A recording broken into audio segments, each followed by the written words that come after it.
Hey kids, this is Ivan. How you doing? Well, this video is really for Jason, Dark Age of Roleplay game. He likes a recap. He said you should do a recap of your Saturday game. So I'm not going to give you a real proper recap because I've tried to do it a couple times and it's like 20 minutes long and it's tiresome. But I'm going to give you a basic, the salient points of this.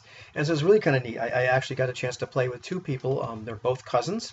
Got to play with Tony and his cousin Jonathan. And Tony was somebody that actually has watched my videos, has commented on them. I think I've interacted with him on Facebook as well, or G Plus or whatever. So we found out that we were local to each other. So it's neat because I get to actually start a local game group. So I ended up playing, met them before. I've talked about this in videos.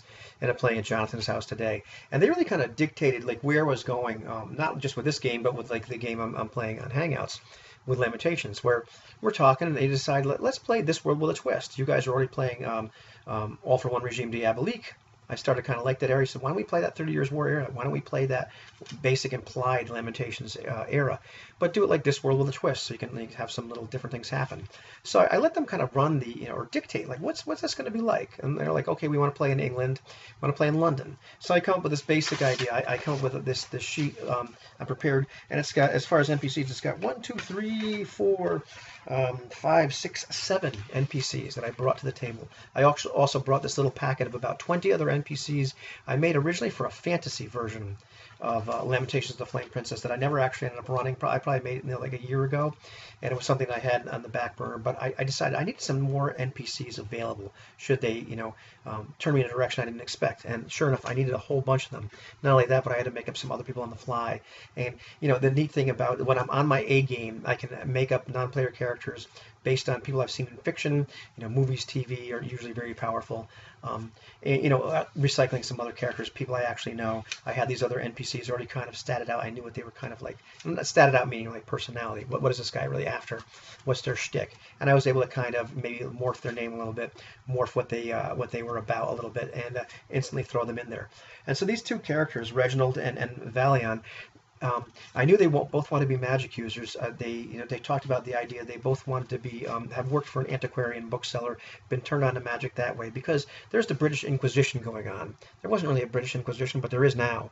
But during that time period, the witch hunts were on. There were people being burned. There were people being, hung and all that kind of stuff. So the witch trials were happening. So I decided to really play that up. And I had a character, Inspector Graham. And Inspector Graham was, introduced to them, but he's based kind of like on that guy from the SS officer. From Raiders of the Lost Ark, and also a character that Jason played in at least one of the games we played together, where he's like, I know we will get to the bottom of this, and very intense guy. So they have an interaction with that guy. I figure the right place to drop him in. He drops into their shop looking for, he's found some people he thinks are involved with witchcraft. One of them has a book, and under some intense interrogation, shall we say, the guy said, well, I bought it from these guys. I find out these guys, do they own the bookshop? No, they told me no. Mr. Hawthorne Pennington owns it. What's he like?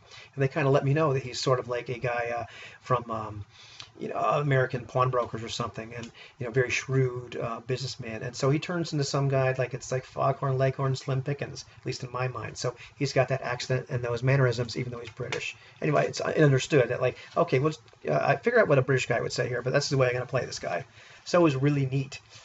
To play that guy, I'm asking, are you the lowest guys in the totem pole? No, we're not. So this guy, Morty was born, and I guess Rick and Morty, they're a couple characters for some kind of fiction, but it was neat to say, oh yes sir, I'll get on this right away. It turns out these guys, their gig is do not want to be big adventurers. They are not these driven people like Jurgen was from the day before, or kind of tortured people like the Good Doctor. Like Lee Rimmer's character. These guys are, they're magic users. It's not good to be a magic user during the Inquisition, but their goal is really to get more money because really what they want is a bigger library. They want a bigger laboratory. They're these guys that have gotten that taste of black magic and they want more. It's in their blood now. They can't help it. They've been turned to the dark side. This doesn't mean they're evil, but they don't want to be big adventurers. They simply want to make a better life for themselves and be able to do what they really feel called to do. They're not really even sure what the heck it is yet. They've just kind of been seduced by this old dark side. And they're finding out who their characters are, which is always really neat. We also got to find out who their characters were based on some dice rolls. There was no combat in this session.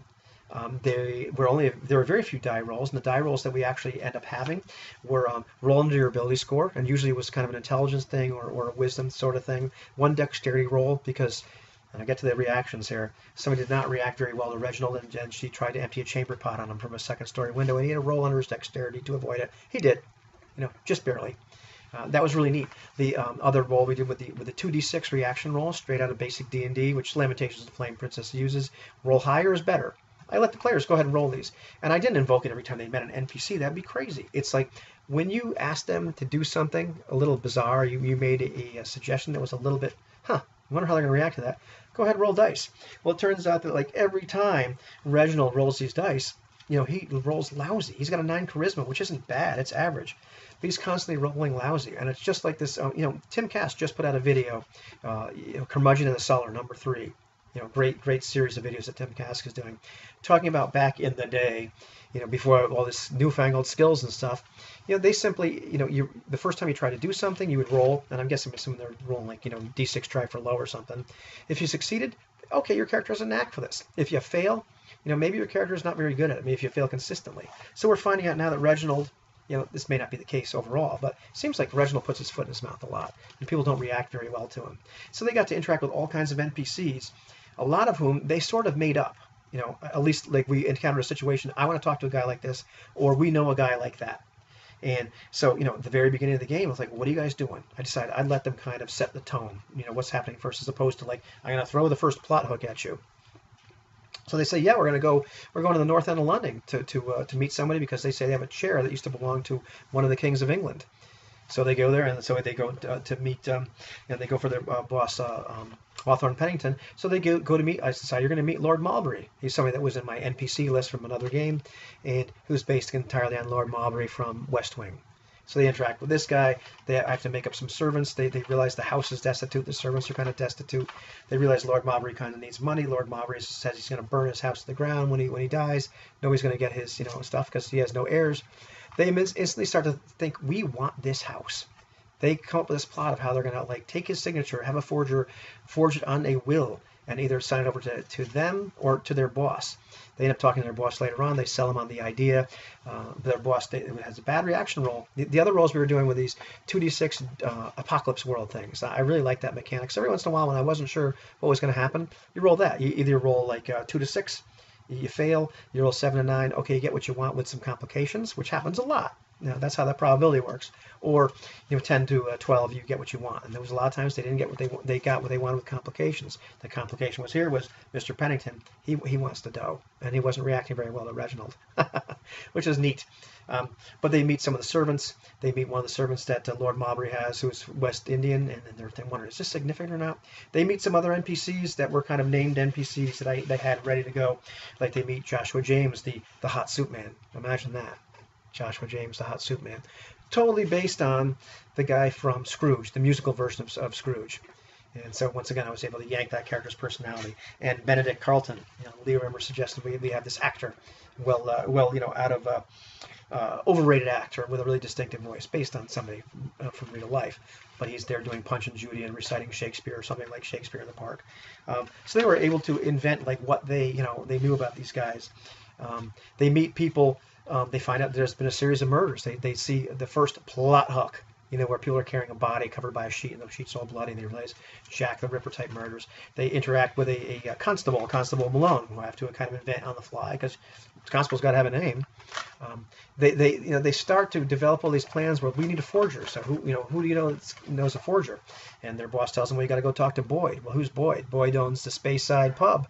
And Boyd, he's gruff. He doesn't have a lot of social graces, but he knows a lot of stuff, which means you roll on that Apocalypse World table. And maybe what he tells you is right, and maybe what he tells you is kind of right, or not right at all. But he says it all with equal conviction. And he also has 3d6 dogs in his establishment at all times because, Tony Boyd, he likes dogs. And so you got to have a little fun with that situation. So that they get very, they want to know who's been murdered. Who are the rich people that have been murdered? Why do they want to know who the rich people have been murdered? Because they want to go talk to their widows, and see if the moneylenders, are after them. And maybe they can sell their stuff too. So these guys constantly, I love this. They have these, they're trying to think 3, 4, 5 steps ahead of me and ahead of all the NPCs, trying to build up their fortunes in the world. But they're becoming intrigued with the stuff that's going on. There's also an Inspector Graham doing this witch hunt, and it's said that these people have bought books from their establishment. Did you sell them this arcane book? Because I just got them for being a witch, and they said they bought the book from you. Then they haven't met all the other non-player characters. They have met, though, Lord Charles Pennyworth, who actually incidentally has had some books stolen from him. One book they actually sold him. And Lord Pennyworth, he can't tell the authorities that he's had these books stolen from because they're very occult books. Is Pennyworth involved in the occult? They're not sure. He doesn't seem like that kind of guy. Just seems like an eccentric, a really, on the level kind of classy guy that just likes really interesting esoteric stuff. Or is there something more sinister going on? And so they have a lot of non-player characters they've interacted with. We played probably, I was over the house for probably 4.5 hours. We probably played 3.5 out of those hours. We had some out-of-character discussions and a lot of getting to know you, a lot of, talking about what you want, some a little more nuances about, what kind of games you like. But it was a really enjoyable session. It was really cool to be able to constantly have to flesh out some NPCs or areas of the world that I wasn't exactly sure what was going on. They're not sure entirely, how much of this is set in stone that, is really relevant, or how much of this is just some extra people that I put in their way. And then, after time, these non-player characters start to have more life developed or breathe into them as I find out what parts of the world are they interested in, and let's flesh that out.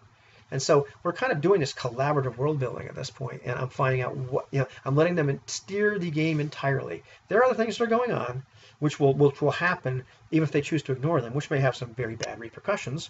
And they may be things that they couldn't have done anything about even if they got really involved. We'll find out if they get involved. They are starting to get interested in some things that are out of the ordinary. Because even just down to the point, well, hey, we don't want to be accused of being witches, and what about all these murders that are happening in our neighborhood? That doesn't look good. We don't want the Inquisition breathing down our back for people, buying particular books, from our shop. Did they buy from our shop? We're not really sure. But it was a hoot. It was a lot of fun. Like I said, I don't want to go into every single thing that happened here, but they've gone down some blind alleyways. They are chasing some leads that are absolutely right, and they're chasing some leads that are absolutely wrong. And a lot of times they're not even really sure what they're chasing. But it's not just that they're going after trails that I presented to them. These guys are very actively blazing a trail for themselves, which may or may not intersect with things that I thought were going to go happen in the world. So I love the fact that these guys are giving me left turn after left turn and completely pulling the rug out from under me over and over again and making me think on my feet. So been a really enjoyable session so far, and I'm looking forward to a campaign that develops out of it.